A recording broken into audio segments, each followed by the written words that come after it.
नमस्कार, स्वागत है आप सभी को। आज मेरी तरफ से आप सभी को विजयदशमी की हार्दिक शुभकामनाएं। और विजयदशमी के अवसर पर आज की विषय है राम धनुष टूटने की सत्य घटना की कथा। बात 1880 के अक्टूबर-नवंबर की है। बनारस की एक रामलीला मंडली रामलीला खेलने तुलसी गांव आई हुई थी।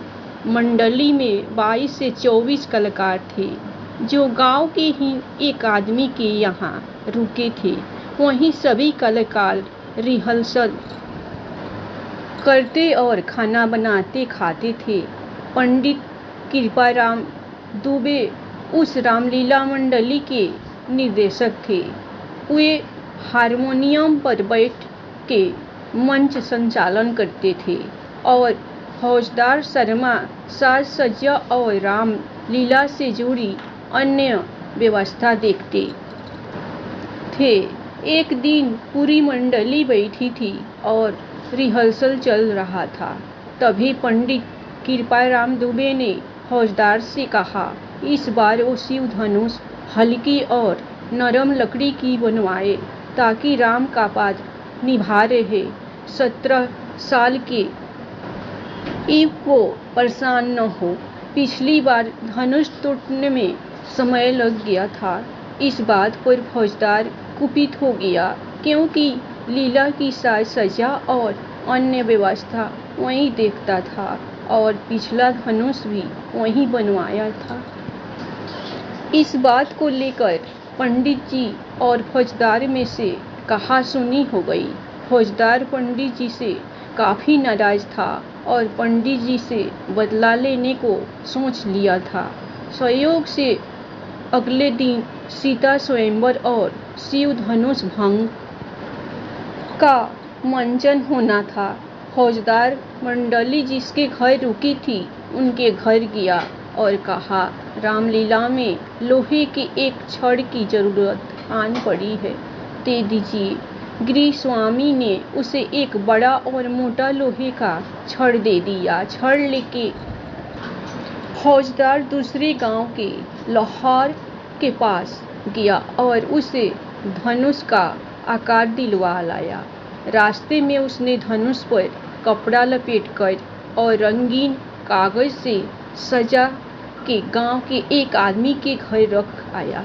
रात में रामलीला शुरू हुआ तो फौजदार ने चुपके से धनुष बदल दिया और लोहे वाला धनुष ले जाके मंच के आगे रख दिया और खुद पर्दे के पीछे जाके तमाशा देखने के लिए खड़ा हो गया। रामलीला शुरू हुआ। पंडित जी हारमोनियम पर रामचरणों में भाव विभोर होकर रामचरितमानस के दोहे का पाठ कर रहे थे। हजारों की संख्या में दर्शक शिव धनुष भंग देखने के लिए मूर्तिवत बैठे थे। रामलीला धीरे धीरे आगे बढ़ रही थी। सारी रजाओं के बाद राम जी गुरु से आज्ञा लेके धनुष भंग को आगे बढ़े। पास जाके उन्होंने जब धनुष को हाथ लगाया तो धनुष उनसे उठी ही नहीं। कलाकार को सत्यता का आभास हो गया।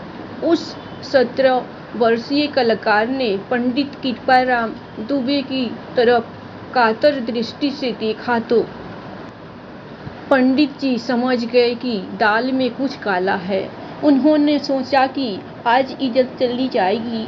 हजारों लोगों के सामने और एक कलाकार की नहीं, स्वयं प्रभु राम की इज्जत दांव पर लगने वाली है। पंडित जी ने कलाकार को आंखों से रुकने और धनुष की प्रदक्षिणा करने का संकेत किया और स्वयं को मैदा पुरुषोत्तम के चरणों में समर्पित करते हुए आंखें बंद करके उंगलियां हारमोनियम पर रख दी और राम जी की स्तुति करनी शुरू की। जिन लोगों ने ये लीला अपनी आंखों से देखी थी, बाद में उन्होंने बताया कि इस इशारे के बाद जैसे ही पंडित जी ने आंखें बंद करके हारमोनियम पर हाथ रखा, हारमोनियम से उसी पल दिव्य सुर निकलने लगे। ऐसा वादन करते हुए किसी ने पंडित जी को कभी नहीं देखा था। सारे दर्शक मूर्तिवत हो गए। नगाड़े से निकलने वाली परंपरागत आवाज भीषण धुंध में बदल गई। पेट्रोमैक्स की धीमी रोशनी बढ़ने लगी और पूरा पंडाल अदत्त आकाशीय प्रकाश से रह के प्रकाशमान हो रहा था। दर्शकों के कुछ समझ में नहीं आ रहा था कि क्या हो रहा है और क्यों हो रहा है। पंडित जी खुद को रामचरणों में आत्मपित कर चुके थे और जैसे ही उन्होंने चौपाई कहा, लेत चढ़ावत खैचत गाढ़े काहू न लखा देख सबू ठाठे तेहि छन राम मध्य धनु तोरा भरे भुवन धुनि घोर कठोरा।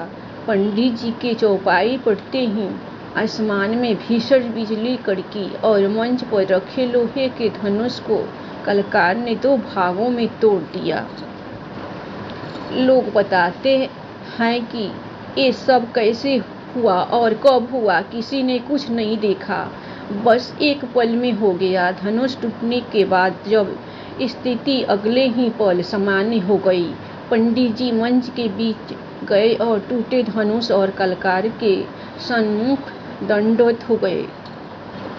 लोग शिव धनुष भंग पर जय श्री राम का उद्घोष कर रहे थे और पंडित जी की आंखों से सदा के आंसू निकल रहे थे। राम सबके है, एक बार राम का होकर तो देखिए। जय श्री राम। धन्यवाद।